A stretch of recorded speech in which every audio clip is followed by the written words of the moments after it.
Hindi lahat ng problema ng iba, problema mo din. Pwede kang makinig, pero hindi mo kailangan pasanin ang bigat ng mundo nila. Number 2, hindi mo kailangan ipaliwanag lahat ng desisyon mo. You are not obligated to explain yourself sa mga taong hindi nakakaintindi ng pinagdaanan mo. Number 3, learn how to say no. Walang masama kung hindi ka sumama o sumagot. Number 4, hindi lahat ng kamusta ay sincere. Minsan, ang kasunod niyan, pautang naman. Number 5, hindi ka dapat magpuyat para sa mga taong hindi mo ka-level ng respeto.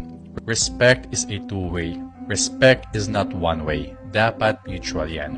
Number 6, you are not supposed to be available 24/7. Hindi ka emergency hotline. Number 7, hindi lahat ng issue o away dapat pinapatulan. Don't waste your energy sa mga drama na wala namang sense. Number 8, ito medyo mabigat. Family or not, hindi mo kailangan tiisin kung toxic na.